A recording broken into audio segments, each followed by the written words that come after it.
Hello, कैसे हैं आप? आज मैं आपको बीएड सेकंड ईयर का सेशनल बता रही हूँ और हमारा सब्जेक्ट है क्रिएटिंग एंड इंक्लूसिव स्कूल और सेशनल का नाम है making a report of visit to a resources room of SSA.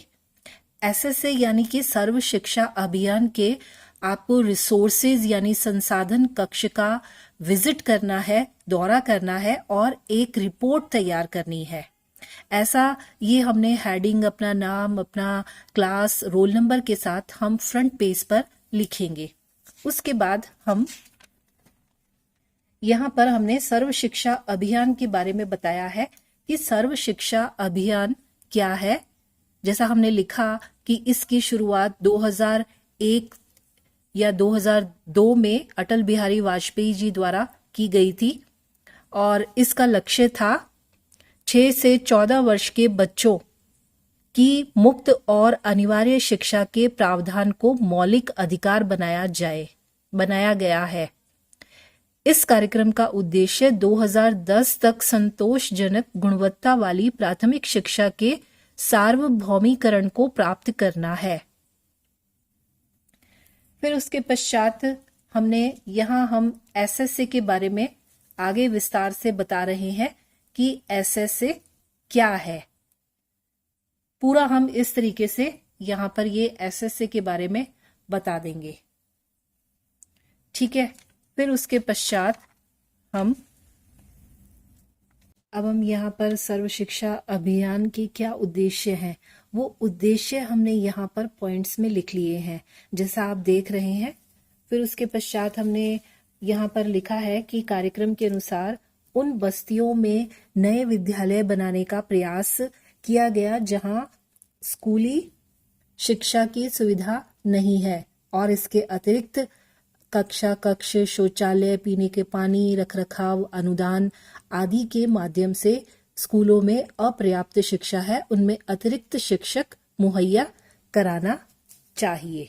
इस तरह से हमने लिख दिया और आगे हम यहाँ पर लिख रहे हैं कंप्यूटर शिक्षा के बारे में भी लिख रहे हैं। बच्चों की कम उपस्थिति का कारण यदि मिड डे मील और दूध आदि ये सभी जो है वो शुरू किए गए ताकि बच्चे विद्यालय में प्रवेश लें। और उसके पश्चात हमने यहाँ पर व्यय के बारे में लिखा है कि 2005-6 में 6-7 के अंदर केंद्र सरकार ने कितना जो है बजट रखा और इस बजट को सर्व शिक्षा अभियान पर खर्च किया गया। फिर हमने यहाँ पर पृष्ठभूमि के बारे में बताया है। जैसा आप देख रहे हैं कि प्राथमिक शिक्षा के सार्वभौमिकरण के लिए संवैधानिक, कानूनी और राष्ट्रीय घोषणाएं कब कब हुई, जैसे कि सबसे पहले 1950 में हुई, जो हमने लिखा। फिर उसके पश्चात यहाँ पर 1986 कल हमने बताया। फिर उसके पश्चात 1993 का जो है हमने घोषणा बताई। फिर उसके पश्चात हमने सर्व शिक्षा अभियान के लक्ष्य के बारे में यहाँ पर बताया है। ये लक्ष्य हमने लिख दिए हैं कि 2010 तक सभी बच्चों का 8 साल का स्कूली शिक्षा पूरी करना। इसके अलावा ये देखिए, ये हमने यहाँ पर इसके क्या लक्ष्य हैं वो सभी हमने लिख दिए हैं। फिर हम यहाँ पर बता रहे हैं कि सर्व शिक्षा अभियान में 15 कार्यक्रम कौन कौन से हैं। फर्स्ट जैसे हमने लिखा BRC, block resources centre, CRC यानी कि क्लस्टर रिसोर्सेज सेंटर, और इसके अलावा जो है जैसे थर्ड हमने लिखा है एमजीएलसी एंड एआईई। ये हमने सारा जो है लिखा है कि ये सारे कार्यक्रम जो हैं वो इस तरीके के हैं, बच्चों को प्रारंभिक शिक्षा देने के उद्देश्य से जो चलाए गए हैं, ठीक है। ये देखिए, ये हमने यहाँ पर ये लिख दिया है। फिर उसके पश्चात हमने यहाँ पर जो है अगला हमने पॉइंट्स बताया है। फिर हमने निशुल्क पाठ्य पुस्तक देना प्रारंभ किया और इसके अलावा नए नए जो है वो अभिनव क्रियाकलाप चलाए गए, जैसा आप देख रहे हैं।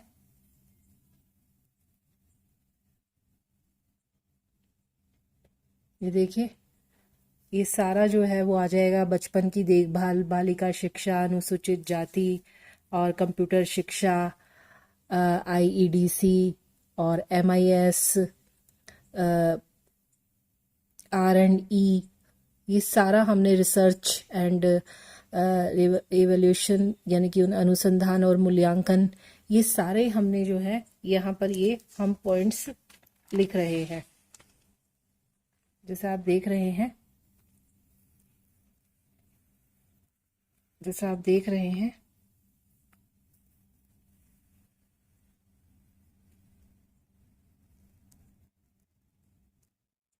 विद्यालय अनुदान है, जो अनुदान दिया गया परियोजना को, ये यहाँ हमने अनुदान के बारे में बताया है कि वो अनुदान का पैसा जो है स्कूल के सौंदर्यीकरण पर, मरम्मत पर, फर्नीचर आदि, संगीत, वाद्य यंत्र और स्कूल के संपूर्ण पर्यावरण के विकास पर खर्च किया गया।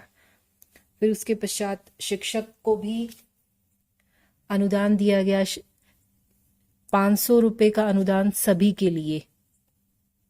ये इस तरह से को कितने शिक्षक लाभान्वित हुए वो सारा हमने यहाँ पर लिख दिया है। फिर शिक्षक प्रशिक्षण के बारे में हमने बताया है, जैसे आप देख रहे हैं कि शिक्षा में गुणवत्ता लाने के लिए शिक्षकों को पुनः प्रशिक्षण दिया गया।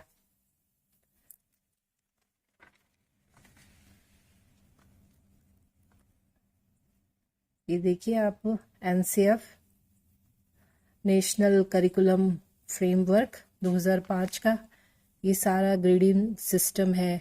ये सारा हम यहाँ पर पॉइंट्स के अंदर जो है कौन कौन से कार्यक्रम है वो सारे यहाँ पर ये हमने 15 यानी कि दूरस्थ शिक्षा तक हमने लिख दिए हैं।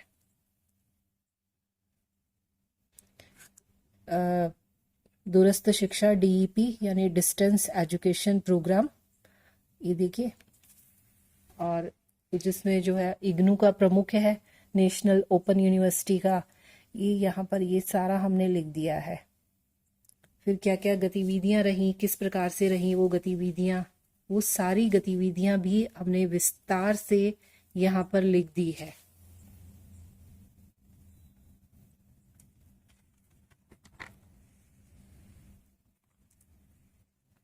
ये देखिए, फिर उसके पश्चात उपलब्धियां क्या रही, वो हम उपलब्धियों के बारे में यहाँ पर बता रहे हैं कि इस कार्यक्रम ने गांव स्तर पर महत्वपूर्ण उपलब्धियां हासिल की। 2004 में भारत के कई गांवों को शामिल किया गया और प्रारंभिक केंद्र खोले गए।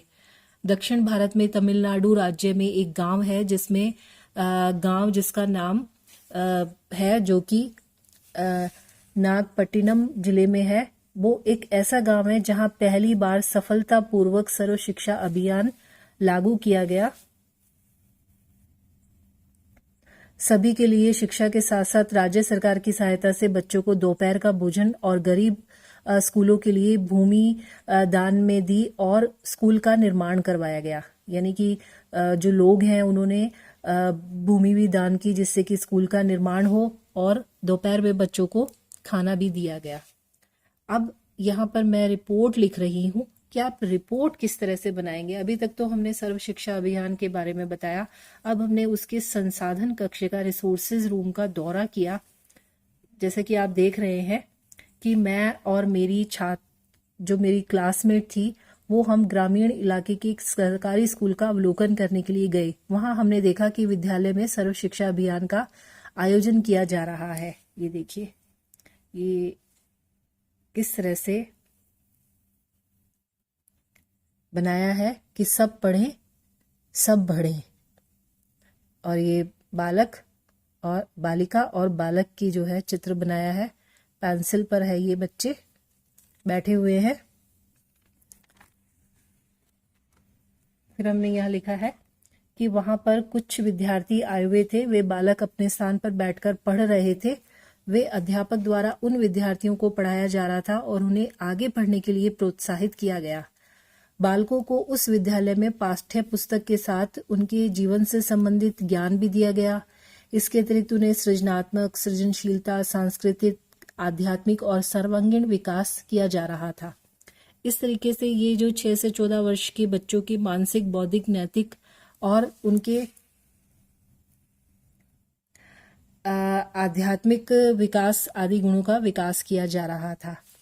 फिर इसके पश्चात हमने ये लिखा है कि इस विद्यालय में विद्यार्थियों को दूध और मिड डे मील की भी व्यवस्था की गई। सांस्कृतिक कार्यक्रमों के बारे में हमने लिखा कि खेल, निबंध, चित्रकारी, अंत्याक्षरी प्रतियोगिताएं करवाई गई, क्योंकि इन सब कॉम्पिटिशन से बच्चों में कॉन्फिडेंस डेवलप होता है और स्वयं करने की समझ को विकसित करने का प्रयास किया गया। जैसे आप देख रहे हैं, ये भी पूरा हमने यहाँ पर लिख दिया है, क्योंकि बच्चे डरते हैं तो उनके डर को दूर करने के लिए, उनकी हिचकिचाहट को दूर करने के लिए, उनमें कॉन्फिडेंस को डेवलप करने का प्रयास जो है वो रिसोर्सेज रूम में किया जा रहा है। ये सारी चीजें जो है यहाँ विस्तार से लिख दी और निष्कर्ष जो है वो लिखा है यहाँ पे